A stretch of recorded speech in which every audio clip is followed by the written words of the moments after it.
But in Jesus' name, I'm gonna get up. The people who are talking to me, are we gonna hang around this town? And then whatever we say, come shoot. Good for nothing, they all figure. Just a boyish roll, a shiftless jigger. Now we gon' stand for that. Or is that really what we say? Pardon me, brother. As you stand in your glory, I hope you don't mind if I tell a whole story. Pardon me, sister. I know you think you've come a long way. I know you think you've come a long way. As I walk the streets of Skidrow, you can see my hands ain't shaking and my legs ain't trembling me. I turn the corner and keep in the trash. Look up at the street sign, says San Julian. Look back down and make eye contact with his brother. And now I'm feeling like I'm standing somewhere I shouldn't be. He looks around, 1,000 of his friends that raise their crack pipes to the lips and blaze them simultaneously. Telling me, yeah, I'm getting high, I'm feeling good.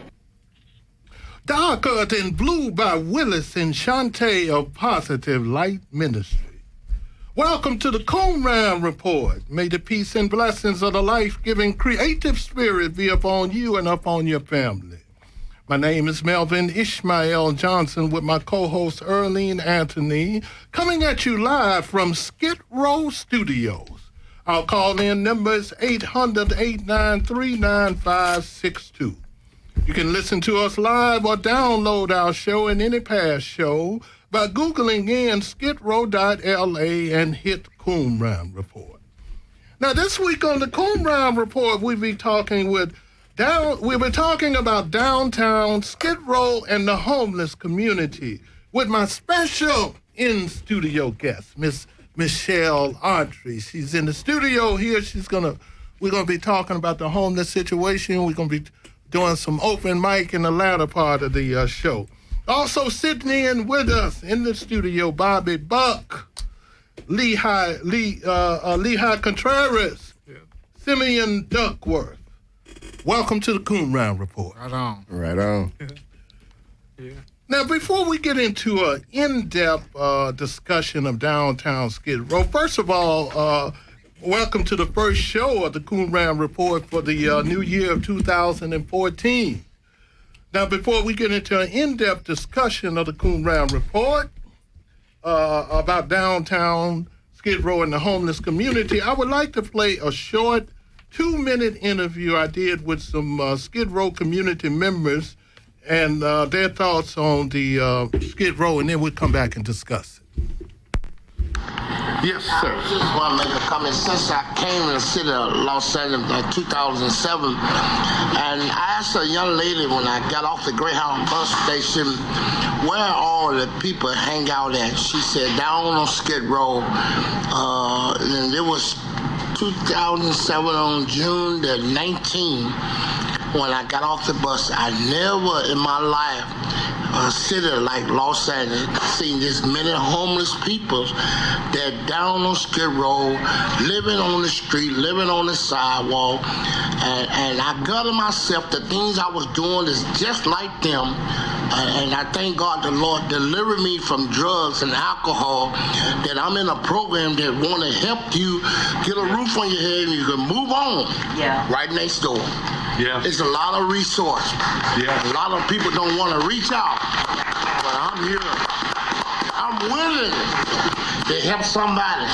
Every day I'm talking to somebody. I'm willing. What's your name? Lloyd. Lloyd. Yeah. Thank you, Lloyd. Yeah. Yeah. Hi, I'm Valerie, and I've heard of Skid Row, and I had, my opinions about I would come through, but I would come shopping.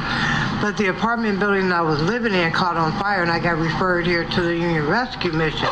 And I seen all type of things on the streets, and I said, well, Father, God, I'm sitting down here for a reason. Maybe it's to face my fear. But in this community, I didn't see anything but all positive things, regardless to what the habits may be. I've never seen so many people in one community that had so much faith and trust in God. And it really opened my eyes, until it's like I'm just a happy camper. Okay. Jesus didn't have no address, Valerie. Okay, yeah, Valerie. Yeah. Thank you for the I comment. appreciate that, and I've seen how the streets have been cleaned up since I've been. Okay, let's go around and talk about what we just heard. You want to start off over there, Simeon? I'm really lost. Start on his end. Oh, okay. You, Bobby, you want to start off? Okay, yes. I was going to say, like with me, myself, when I first came down to Skid Row, I wasn't really ready for it. And it's kind of like, I knew about Skid Row, but I didn't know where I was going. And kind of like what the caller was talking about, you go down there, you see a lot of different things, and it's not as negative as the media portrays it to be. And you find real good-hearted people down there. And it was shocking to me. Mm-hmm. And, because I went down there, like I told you about, I was depressed because I was staying at somewhere, they went up on my rent. And I said, I had my money invested in my website stuff. And I said, well, I got to go do what I got to do to keep it going. Mm-hmm. So I went down to Skid Row, started off at the Union Rescue Mission. And then I was in there just depressed. And I got to thinking, here I am coming here to L.A. to pursue a dream. And I'm on Skid Row. I was like, I ain't come here for this. But that's what happened. Mm-hmm. But anyway, I started networking and started meeting some people and started, finding some real good-hearted people, good, intelligent people down there. Earlene. Well, I was on Skid Row for a while, living at the Union Rescue Mission.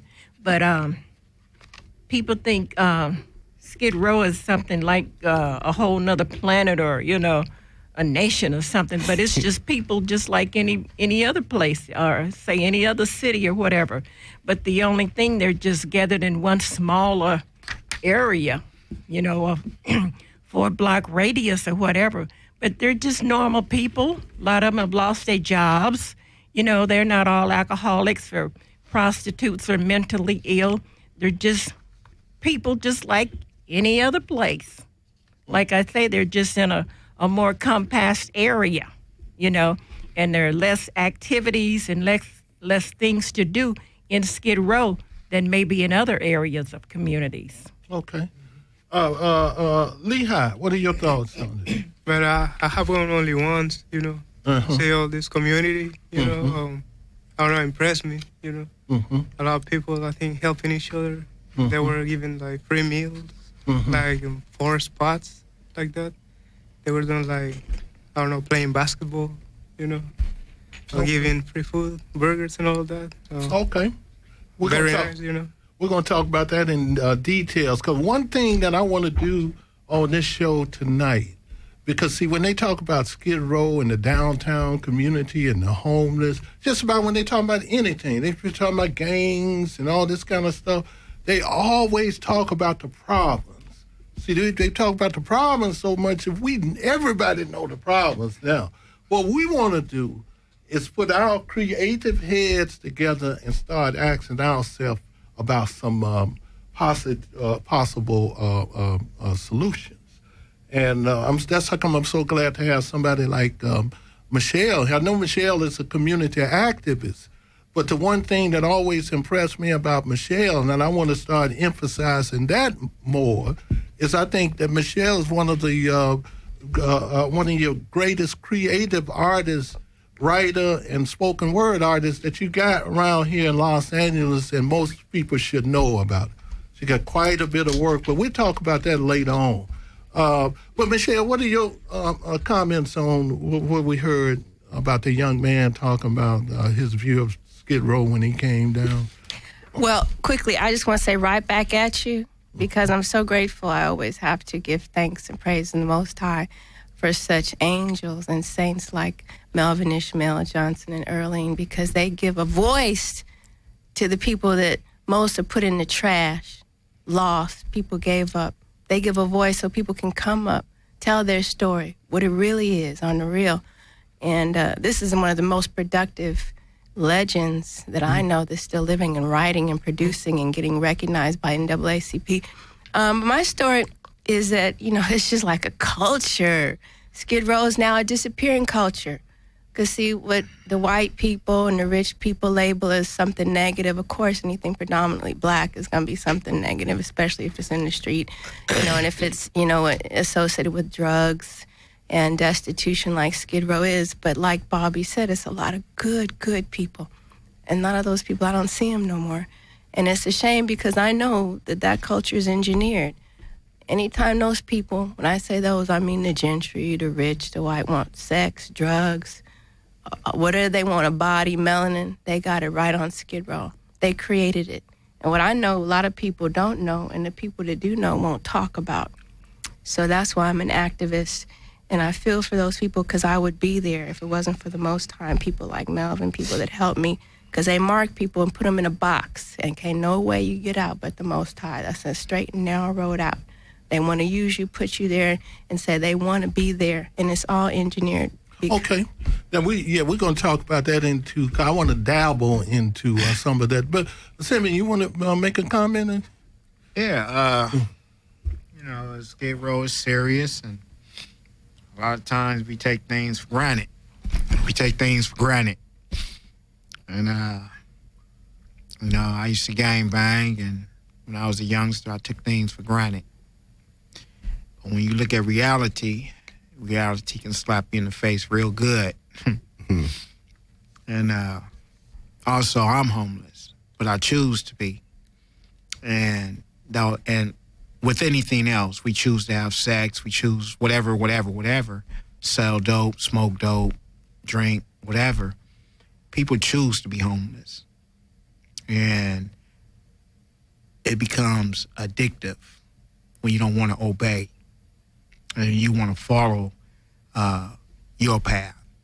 You don't want to follow the path of the truth. You just want to follow the path of having fun. And there's consequences.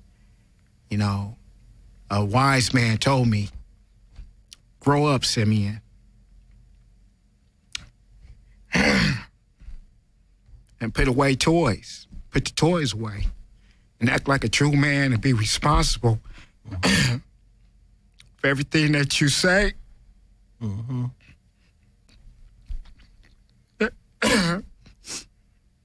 And everything that you do. And I don't want to play the tough road no more. I want to be responsible to help my brothers and sisters by any means necessary. And I love my peoples now because I understand that they don't understand. Mm-hmm. So whatever I can do to help. Okay. And then one thing about the Skidrow and the downtown community, and I hear it all the time. I hear that Skidrow is a community just like any other community. Now, when I look at Skidrow and break it down, one of the things that just stands out in my eyes is I see about 75 or 80% makeup of African Americans, that's laying down there in the Skidrow area. So I look at that as more than just, we know the system is responsible when you track it all down and all that account. But I also feel that the people that should be in the vanguard of trying to solve this problem or making the life better down there for the community residents is the African-American leadership. This is an African-American problem also. We can't be reaching out for others to solve our problem. We got 75% African-American laying down there in the street. But we're going to get into details in a minute. Let me throw this question out. Besides the lack of low-income housing, we know that's a major problem behind homelessness. It's just not enough of low-income housing that people can afford. What do you think? I want to go around the table and you tell me, what do you think is a major problem facing the Skidrow community? Let's start with Earlene. Wow, that's a good question. Yeah. I think always go back to when I was there because I can only talk from my experience and what I know. I say that there is not enough cooperation and working together of the Skidrow area. For example, the missions. There are 3 or 4 missions there. I don't have to call the name. People know. If each one would have more responsibility in networking with each other instead of each mission trying to get their own grants and fundings and operate separately from each other. I think if they came together and worked more together, they would be more productive and could help more people. That's my opinion. Okay. Bobby, what do you see as the major problems down the Skid Row community as you see it? Main thing I really see, like, first I was angry and upset with what was going on down there. But now I see that the main thing that I'm glad they are there, they are in place, but they need to be, all the materials and resources and technology need to be upgraded and enhanced down there. They need to get people, with all the money that comes in, they can call them nonprofits, but whatever, they make some profits. And the money does not go back into the community as it should be. And they can use that money to upgrade and enhance the services, the materials, and the resources down there to really help. But see, what I feel is that people are stuck with the love of the money that they do. That they want to keep the revolving door coming in so they can sign your name, get their signature, and keep the money coming. So they make more money by keeping people suppressed. So, but what I want to work with is show people a way you can make money by helping people. Okay. Michelle, you want to pick up on that? That's a real good question. I think, first of all, you know, I'm radical. I'm grateful y'all keep asking me back, but I got to tell it like I see it. And that's what we want to hear. Right on. It's like it's a lie that it's a war on drugs, and they want those people there. If they wanted those people off, they'd be gone, all right? Yeah. So, okay, let's tell the truth that the service provider is sucking up all the money. They're not giving the people the services. People need more than food and socks because that enables them. Yeah. Okay? Yeah, they need, you know, first of all, spiritual oppression, because a lot of them oppressed. They don't even know it. Then they got microchips in them, experimental drugs. I talked to a homeless young man 2 days ago, told me, no, he's suffocating in the house. He has to be free outside. And he's highly spiritual. Some of these people are highly spiritual, and they want to be free of this evil society. So you got to minister to them on their level. Help them refining their purpose. Ain't no money going towards that. They getting them hooked off of heroin to methadone on Coca-Cola and cookies and cakes and candies. They're not trying to really help those people. Right. First, reveal that. Get them to ministry, get them to find their purpose with some real detoxification, not just hook back on some other capitalist product to keep them oppressed, whether it's on sugar, sweets, or another drug, you know, which is, it's keeping them from feeling, you know, they have purpose, they have value, they broken. You understand? Mentally, spiritually, and physically. So it's a spiritual ministry. You know, it's too many ministries. I mean, I love the Skidrow, but they're not telling them, you know, it's a sin to be in poverty. They oppress, demons of oppression, poverty, transient spirits. I know, because they attacked me. And somebody is summoning them to attack our people so we won't get our birthright and be blessed. Okay. Well, look, let me throw this out because this is something that I've really been thinking about. You know, when you look at the downtown, because we're discussing downtown Skid Row and the homeless community, right? And it's something that I've been trying to develop in my head, but I think I'm going to talk about it now. I want you to do another show on it. When you look at the downtown situation, they got an organization that they call BID, which I think means Business Improvement District. Now, the BID, one of the things that the BID, if you notice the BIDs, it's two major things that's visible with this business organization. You see the guys on the bike that provides security for the different business.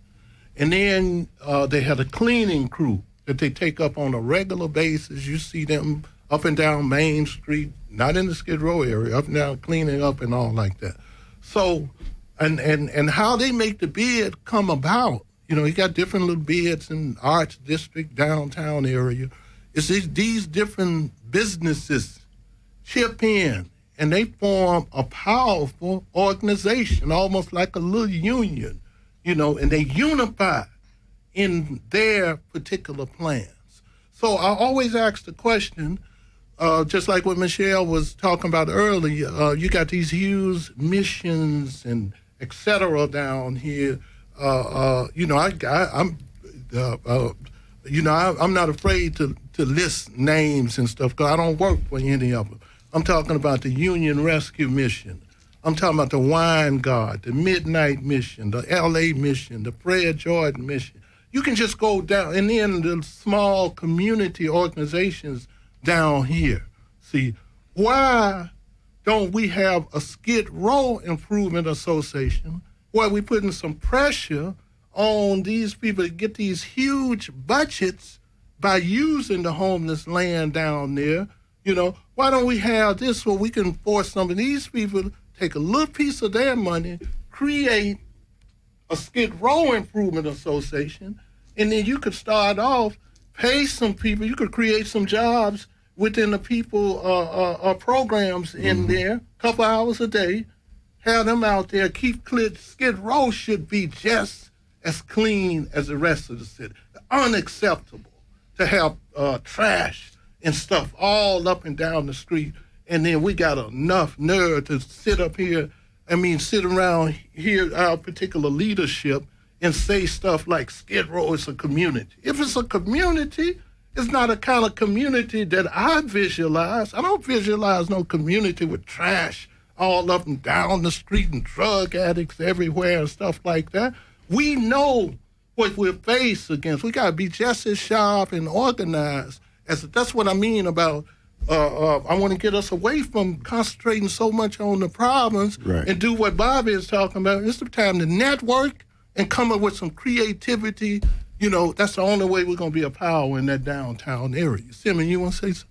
Well, I have a nonprofit that I put together. It's dealing with job training and job placement. And the only reason why I get emotional is because I feel her spirit and I feel her spirit when they talk.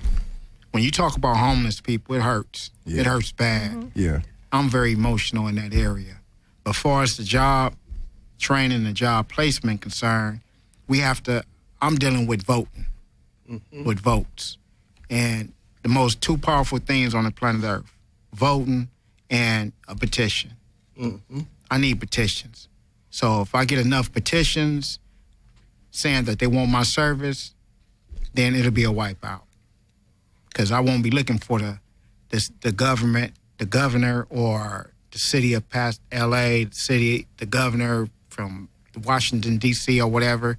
It'll be the people saying that we want your service. And, when you have that type of service, helping the community, when you're not charging much, and they get a tax write-off. You see. So if everybody pitch in $1 to clean up the Crenshaw district, that's jobs right there. And then the donations that come in. So I'm working on some things to get this petition thing going. Okay.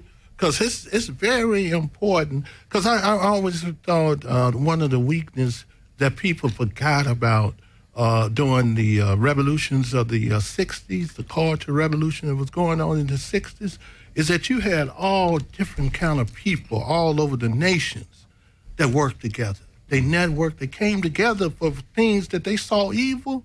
They went all down south. This was unacceptable. Right. This is evil. So you had not just the blacks, you had all people cross lines for that, because that was unacceptable. See? But now, here in Los Angeles, if we don't watch ourselves, same thing that happened in Detroit. See, when people look away, and next thing you see a city that have 2.5 million, over 2 million people, and then you look around, now you get 750,000 people tore up like that. Yeah. See, Bobby, you want to say? No, I'm just saying, like where he's coming from, me and him, we're working together on some stuff, and like the battle we're going through is spiritual and economical. And like I say, one of the main things we need to work with, like job training and job placement and entrepreneurship and self-employment. We got to also get to teaching people how to fish again. Yeah. We got to, what I'm saying about upgrading and enhancing the services, but it's okay to give out, like you say, socks and, food and feeding and all that stuff, but we got to educate and re-educate. Because where I came from, 18-year drunk and everything, and when I finally got my own place in April last year, took me 2 or 3 months to get conditioned to have my own place.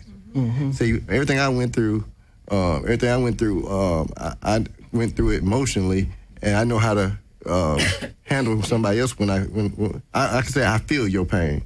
When you get there and get their own place, hey man, you got to go through this. It's a transition, so we got to start working with the mentals of people. Okay, Michelle. Really quickly, what I want to say is that's something we're going to have to do. Yeah. Okay, I mean literally us at this table. Ain't nobody else going to do it. Okay, Exactly. because they don't want those people. They got them, like I said, for food, sex, drugs, genetic experiments. The ones that live, they're going to hurt them in the prison industrial complexes, the industry-free slave labor for black people in the trash that have been marked for extermination. You have to understand, they're not going to clean up. They don't clean up. OG had to start cleaning up with his own brigade. Yeah. They told General, when I say they, the city and the county both said Skid Row fell out of their jurisdiction. Now, it's interesting enough that just north, south, and east of Skid Row, it's in some jurisdiction where the city or the county has enough money to clean up the streets. You see what I'm saying? Yeah, So, yeah. just like OG had his brigade, we're going to have to do that. And And the question is, how do we do that?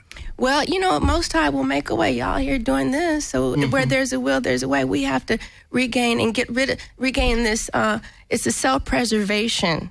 You see, slavery bred that out of us, where we have to learn, each one teach one, help us to help someone help themselves. Like Bobby said, fish, don't just give it to them. You're making it worse. Yeah. I know, because I get free food downtown every day if I want it.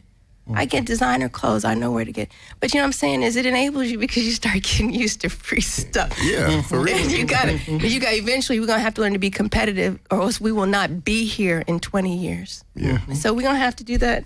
And I think we can do that. Yeah, we can. We have to. Well, it's not a factor of can and will. It must. Yeah, Yeah, we for have to. survival. This is Exactly. a mandatory. We have to. It's a call. Well, we talking about livelihood. The new generation that's coming up. And the respect that they need to learn to have. Oh, yeah. When I get on the bus, it's a lot of. I'm crippled. And they won't even get up for me. That's They right. won't get up for the elderlies. So That's right. we all know that there's a lot of teaching must go on with this. And it's called Big Brother and Big Sister, and it's called The Village. And one of the things, and I was looking at, I saw a report that kind of alarmed me the other day. They were interviewing this minister, what's his name, Rick Warren, that lost his son. And he was pointing out, he brought up a stat. He quoted the stat of the day and age that we live in now. He started off with African American. He was saying the African American family, 70% of youngsters is coming up single head of the household without fathers around. And then he went to the Hispanic, I think he said 50%. And then he went on to the European, said 30%. Then he averaged it out, and he said that's 50% of the people that's coming up with no male figure in the household. Not just, this is the United States as a whole. And I think that has a lot to do with what you're talking about. Because when I come up, coming up being a product of the deep South, one thing we were taught how to say yes, sir, and yes, ma'am, and you would feel embarrassed using, it's almost unheard of to use some profane language around a grown person or something like that. Let me also, the next thing I want to throw out is because, and I think it's time for us to be real and call out, we don't have to call out people by name, but see, we need to call out people who are not doing their job. From the top, people who pretend to be leaderships, I don't say if they're sitting on the city council, neighborhood council, where else? Yeah. If things is not changing, then people's not doing their job. Well, so, go ahead. The way I'm setting this up, Yeah. I don't want to speak up on nobody because I want to turn this into the UN in a positive way. The UN is set up with all their enemies around the world, but they work together Yeah. to keep their people in poverty. Yeah. So we want to work together Yeah. like the preachers, Yeah. the Muslims, any temple that we come across, we want them to sign our petition saying this. Are you going to be a part of the problem? Or are you a part of the solution? Yeah. Right So on. when they circle that part of the solution part, they are part of the movement. Yeah, because and it's one thing about the activists from the 6 brothers that was in the nation. See, they need to be called out too. Why do they need to be called out? Because look, when I was in when I came out of the Marines, in 69, 71, right, and used to come through this downtown Los Angeles area, right, it used to be full of brothers from the nation. They would compete against the Harry Christians that used to be down here in they little orange, getting their little money and stuff. My brother used to be all over Skid Row selling bean pies, newspapers every day, all Skid Row. How many you see now? No. You might see 1 or 2 down here. So all of them need to be called, especially the Muslims need to be more called out. I'm talking about the Orthodox and the nation and all of them. Because at least you got some of these big, huge organizations, these Christians organizations creating these missions and stuff. What we say is, hey, come down to Skid Row. We're tired of just hearing people talk about it like that.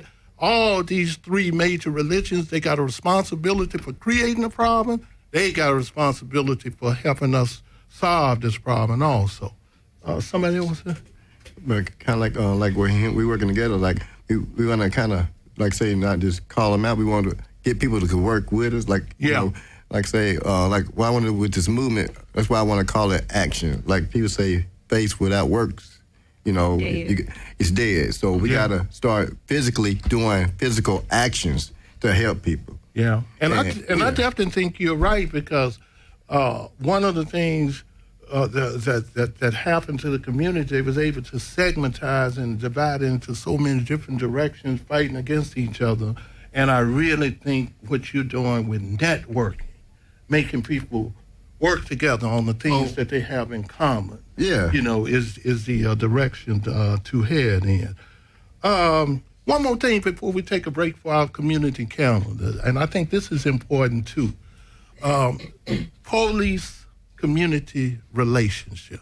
Now, I was hoping, I had sent out an invitation to Officer Joseph also, because we had a conversation at USC. I'll talk about that at the second half of it. But I want to get your thoughts. How can we improve the police-community relationships? And we're talking about in the downtown Skid Row area. Anybody want to tackle that? Well, for one, police officers are programmed for one thing and one thing only. It's divide and conquer. Mm-hmm. That's what they program for. There's no unity within the police department, because every time they pull you over, they want to search you, they want to hold you up and do illegal things. Mm-hmm. Everything I just said was illegal. But when you mention I'm with prepaid legal, or let me make my phone call, they say, hold up, wait a minute, you can go. Mm-hmm. So when we become more educated with the law, then the police will be more in check. Okay, good You point. see? So it won't be that's like, bullies, always talking bad to the females. Anytime you use a foul language towards another female, you're a bully.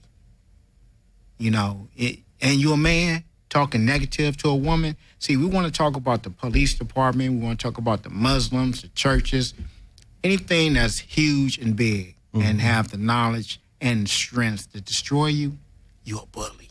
Mm-hmm. Because you're taking that power and you're misusing it. Mm-hmm. Good point. Can I say something? Michelle. I think I'd like to support one thing especially that Simeon said. It's about being empowered with knowledge. Knowledge is power, and I learned the law from L.A. Ken. So it's some good cops.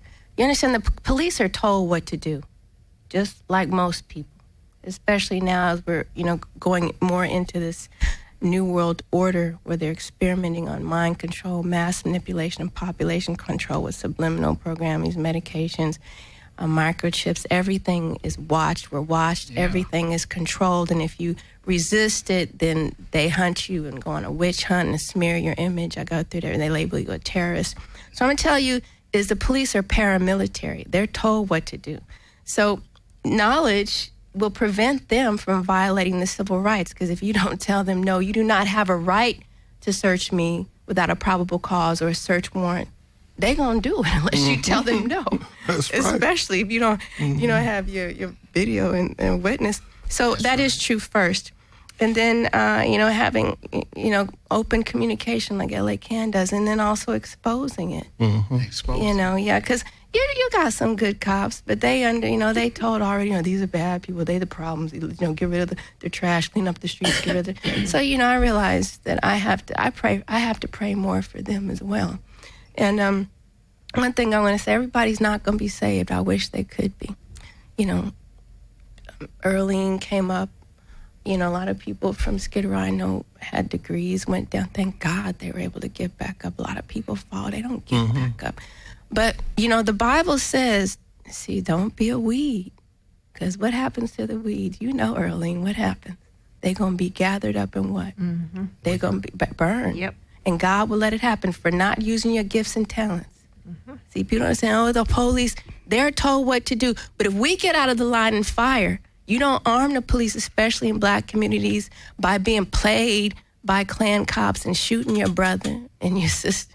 You know what I'm saying? Go talk about it. That's what I like about the Black Riders. They were having, basketball games and open forum discussions, and the police stopped it and called them communists and terrorists and gangbangers, but they were stopping. They got gang truces, and Maxine Waters were helping them. So the police, they gang. Exposing it, and we're going to have to deal with it. But like Simeon said, knowledge will prevent them. You say, no, you don't have a right. I don't have to, you don't have a right to detain me. Am I being arrested? Then I'm free to go. All right, then. Look, let's take a break for our community calendar, and then we'll come back and talk about some more solutions to the homeless problem, and also do a little open mic over there with Michelle. This is the community calendar for the month of January. Tuesday, January the 4th, 2014, from 5 p.m. to 8 p.m., the Veterans Community Theater Workshop, also for veterans and non-veterans, will start on that date.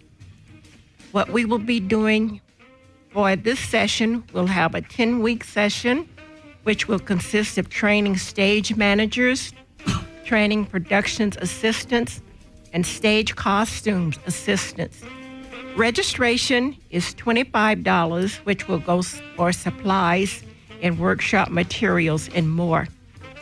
Also, you can ask about qualifying for scholarships. Instructors for the training will be Melvin Ishmael Johnson. He will be teaching stage managers. Gaza X and Patrick will be teaching production assistants.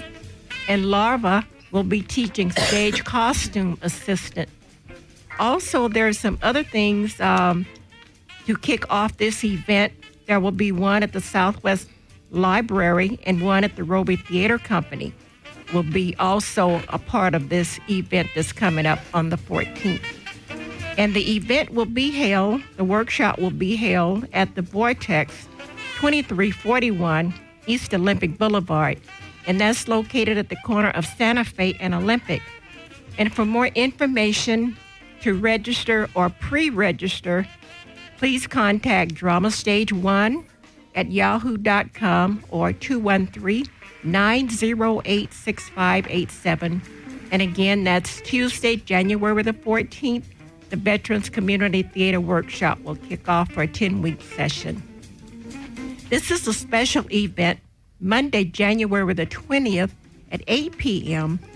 Drama Stage Qumran, the Peace Center, and ICUJP presents as part of celebration of Dr. Martin Luther King Jr. holiday, the reading of the play, If the Shoe Fit, Voices from Solitary Confinement. This was compiled by Melvin Ishmael Johnson and Andy Griggs. Tune in and listen online live at www.skidrowstudios.com and click on the Qumran Report. And that's once again on the live show on Monday, January the 20th at 8 p.m.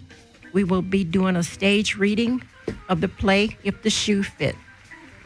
Monday, January the 28th, 2014, 7 p.m., the Nazana Zone open mic. Tuesday. And we will be calling all poets, spoken word artists, musicians, and anyone who want to showcase their talent or announce an upcoming event or just come out to network. We will be taking sign-ups at 6 p.m., and you will get 5 minutes each. Your host for the evening will be Andrea Ross, and, that's Monday, January the 28th. Tuesday. I'm sorry, Tuesday, January the 28th. And sign-up begin at 6 p.m., and you get 5 minutes each. Your hosts for the evening will be Andrea Ross and Willis Boyd. This is a free event, and all are welcome to attend. And also light refreshments will be served. The location is the Vortex, 2341 East Olympic Boulevard. For more information, contact dramastage1@yahoo.com or 213-908-6587. And be sure and invite all of your friends to come out. That's, once again, Tuesday, January the 28th, will be the Nazana Zone open mic. And if you have a community event that you would like announced on our show, send the information to dramastage1@yahoo.com. Attention, Earlene Anthony.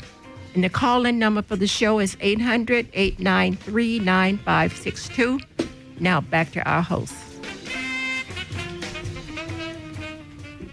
Okay, thank you, Ms. Earlene Anthony. Now we're going to talk a little about solutions just for a minute, and then we're going to get into about 5 minutes of open mic with Michelle. I'm going to leave her enough time for that.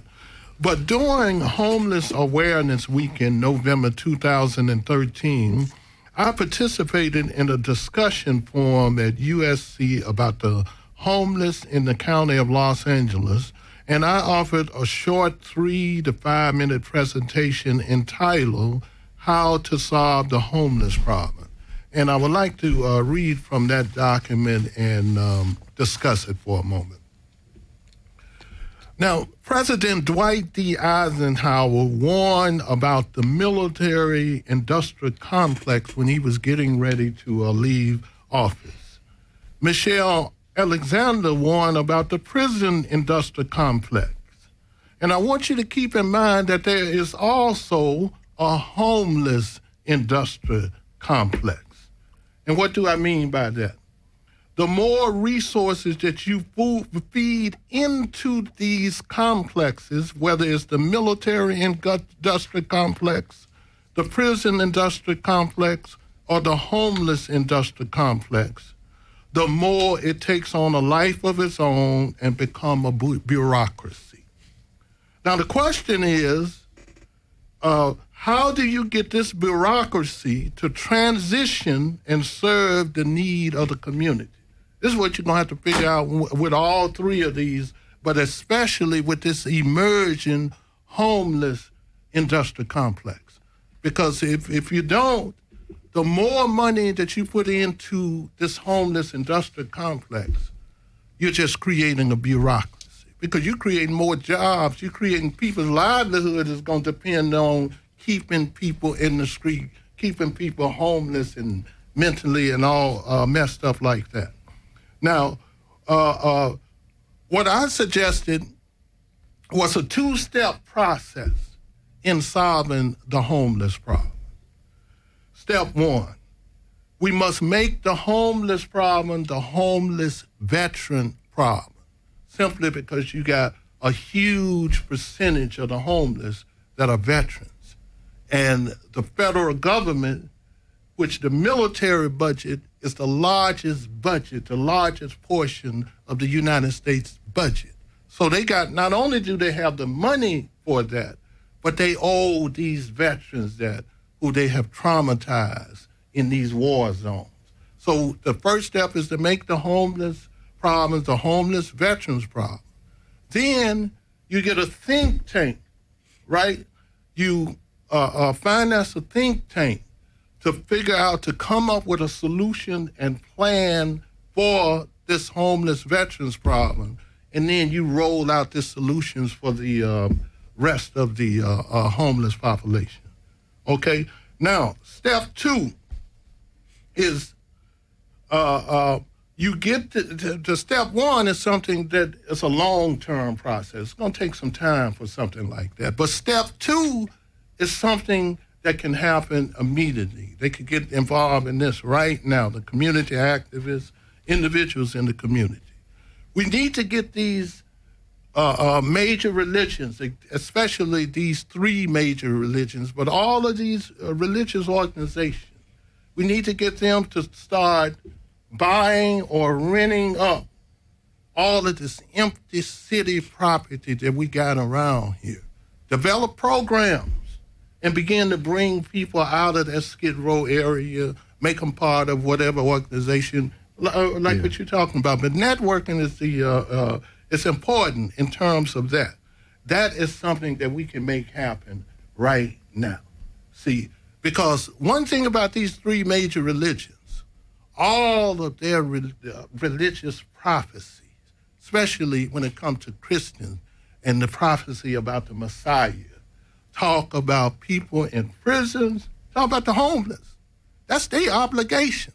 If they don't do that, the rest of they wasting their time out here going to hitting these pulpits and stuff, because it have been articulated in their scripture what they supposed to be about. And it don't start off with any big churches and suits and Cadillacs and all like that. You know, it says getting these people up out of the prisons and providing for those in need. All 3 of these major religions. So that was my solution in terms of the 3 to 5 minute presentation. Anybody want to pick up on it? I'd like to say something. I think that that's an excellent practical working model to begin to remove the people out of the swath of the paramilitary and the police brutality that most people never hear about. We see some of it. We don't even see all the people they kill. You know, in regentrification, just to remove what is mostly our people from that street. So I think that's people being tortured. And you talk about, I know about that, human experiments, and they label the whistleblowers and the survivals crazy, delusional, to cover up what they do. And organs are a major industry. Melanin is too, interferon, like they, kill those young black boys in Atlanta. All that's still going on. Our people are wealthy in terms of genetic engineering. That's another show. Okay. Let me speak to the military, prison, homeless industrial complex, and keeping people broken. The hospital is another industry. Keeping people, the mental hospital, and that feeds back into the pharmaceutical. So we do not want to be just guinea pigs and fodder. And again, I think that your idea is a wonderful, practical model. And I know people, where there's a will, there's a way. You put out the Most High will make a way. We just have to receive the people coming through and people that want to get out of that. That's one road to destruction. I know people want to be free from the capitalism, the evil, white supremacy, whatever the evil is they perceive this society to be. And there's another way out. Skid Row is temporary, but it's not the way I think out to freedom. It's not. It's not. Okay. Well, I like what the outline, what you said, because it's barking up my tree, and either you're going to be a part of the problem or you're going to be part of the solution. That's the coldest slogan that I ever came up with, because it's forcing the wheat and the tear to separate. That's what it's doing. Now, if you're a part of the solution and we come together and talk about these things, we'll talk about A, B, and C. Let's get the jobs thing going, where we're cleaning up our community. Also, we're gonna have what do they call it? The real estate market. The real estate market. They love my idea of giving these people a place to stay where they ain't got to pay no rent. Their money will be going towards an investment, and they get a return back from their investment. I don't want to go in detail with that because it's too powerful. Oh, yeah. I don't want nobody to steal the idea how you can bring up a whole new stock market. Okay. Bobby, you want to say something? Oh no, I'm just saying. What you're saying is what we, like I say, what we're working on. Because like the one word I heard that sticks with me is called inclusion. Mm-hmm. So we're going to include those who want to be included, those who don't. Just sit back. 'Cause one thing, people say the word change, but most people really don't want to see it, or they're not ready for it. Okay. Now, Michelle, let's move over and have you do what poem are you going to do for us? I think I'm going to do a poem called The Land. I might have done this before, but I wrote this specifically when I was working very closely with L.A. County, and regentrification had just started. Okay. So it let us speak for itself, because we define the status quo here. All right. And lead me about a minute on it. Okay. To wind down. Okay, because the good wheat, and then the tares, we're going to get people to get together, prove that they not the bad seed. Right. Okay, but this is called the land. This land is your land. This land is my land. Is it the land that is bound to the man, or is it the man that is bound to the land? I ask this because I can, not just because I'm down with L.A. Can, but because I am American, not proud to be. As I see USA is controlled by the Ku Klux Klan, I've been banned because I speak the truth, but they coming. They say this is theirs on Skid Row, and they want it for their use. Here they come even now. I can see some of them out there in the crowd, forever walking their little dogs. But the land, do they have to take it and hog it all? They come taking that which was not ours is not theirs. For the land belongs to God. We got to learn. They got to learn how to share. They come taking the treaties they be breaking. They come taking the land. They say it's theirs. They refuse to share. They don't care. They come taking in the treaties they be breaking. I feel like I'm in the Congo, Iraq, Iran, Afghanistan, or Mexico. Like the Native Americans raped and robbed of their land. Like demons from some goddamn ark, they come in packs, not just by 2 and 2 or pairs. They're devils full of greed, and their love for money is a lust upon and from which they feed. They have no care or concern about our rights or our need. Who are they? Will they be the gentry kept in the status quo by the city council as well? They say you are dirty, ugly, skinny. We don't want to look at you. We will get paid kickbacks and raise the rent for someone else who has a little dog on a leash, just like us. We like it on that other side. All you others, you can go to hell, hide, or just die. This is for us. This is ours. That's what they say. They don't give a fuck just what man or woman, disabled, old, senior, vet, no feet, no food to eat night or day is out in the streets, as long as they get their greed on. This is ours. It's for our use. We want it. It's for us. We want the best. Yes. As long as we get what we want. No less, no second best.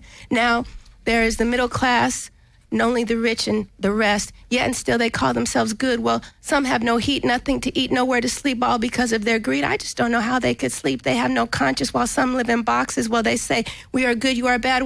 You've had the same opportunities that we have had. Well, that's not true. Gilmore and Maryland pay them off and show them off too. Police harass, intimidate, kill, and beat people down the street each and every day. Only the newspapers won't say, because they are told they want to be down, that they are all bad, dirty, nasty. Who cares? They say they are all trash, all thieves, crackheads, crazy, and prostitutes. I know, because they say the same thing about me, then they try to use you. Kick them out. Just get rid of them. We will pay you. We want their rooms so we can convert them into our lofts. We don't care how many suffer, how many lives are lost.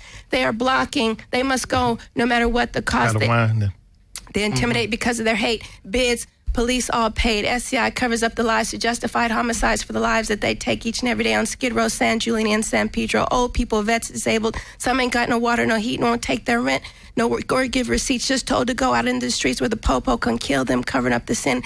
Can and will kill for the thirst and the fun of blood that will run, hungry for the hunt of our flesh. They fail to feel with great zest and great zeal our souls they steal. Perry, Wesson, Parks, it's all about the money. Apparently, how can they live with themselves? If it was up to me, their souls I would damn to hell. Unless their minds they can change and allow affordable rent to remain the same unchanged. Well, I will stand right where I am, right where I can. and vow to reclaim the land, for I am bound to it and is bound to me. No, I don't own it, for no one can but God Almighty. I speak the truth, and I hope one day you will speak it with me. Equal opportunity. This land is our land. This land is your land. This land is our land. Okay, Michelle Autry, we are winding down. Our special guest in here showing her talent, Michelle, beautiful piece. And now, next week on the Cool Round Report, I will have a special in-studio interview with Manuel O.G. Man Capito, and Bobby Buck will be here with his 15 minutes of fame.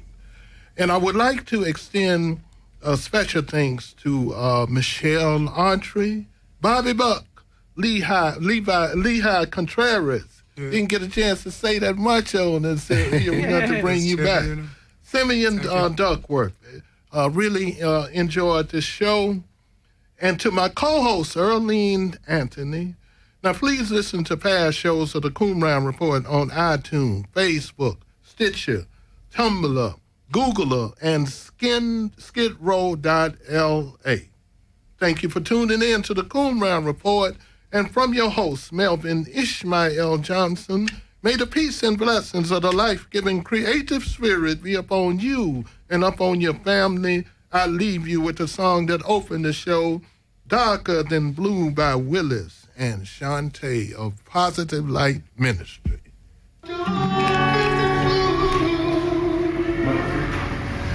Are we going around this town and let whatever we said come true?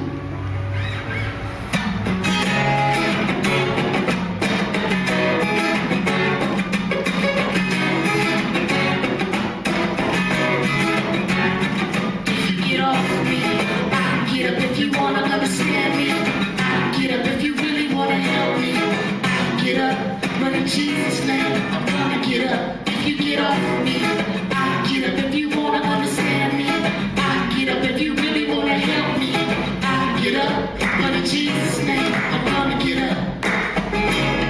The people who are darker than you, are we gonna hang around this town and let whatever we say come true? Good for nothing, they all figure. Just a boyish grown, a shiftless jigger. Now we gon' stand for that. Or is that really what we say? Pardon me, brother, as you stand in your glory, I hope you don't mind if I tell the whole story. Pardon me, sister, I know you think you've come a long way. I know you think you've come a long way. As I walk the streets of Skidrow, you can see my hands ain't shaking and my legs ain't trembling. I turn the corner and kick through the trash. Look up at the street sign, says San Julian. Look back down and make eye contact with his brother. And now I'm feeling like I'm standing somewhere I shouldn't be. He looks around, 1,000 of his friends, they raise their crack pipes to the lips and blaze them simultaneously. Telling me, yeah, I'm getting high, I'm feeling good. And sister, don't you knock until you try. Now I'm standing here with visions of crooked politicians and Michigan records lining their greedy pockets. Some think it's a joke that folks are living low from social injustice. And we know that's not how it's supposed to be.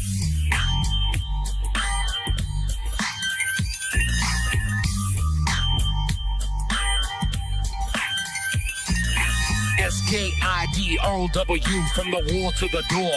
What you wanna do? Do you want some hardcore? Do you like it raw? South Island, downtown LA. Skidrow Studios, motherfucker.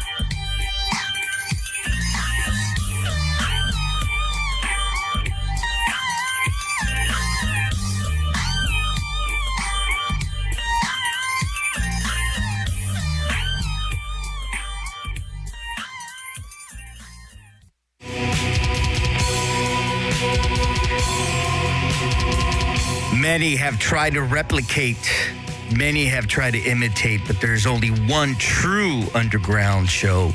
You have called it the real deal in underground extreme music. The Jimmy Cab's Very Manic Show, only on Skidrow Studios every Sunday from 1 to 4 p.m. Pacific Standard Time on Skidrow Studios.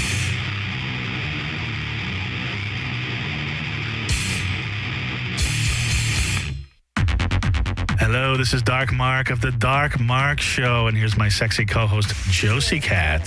Hello, Dark Minions.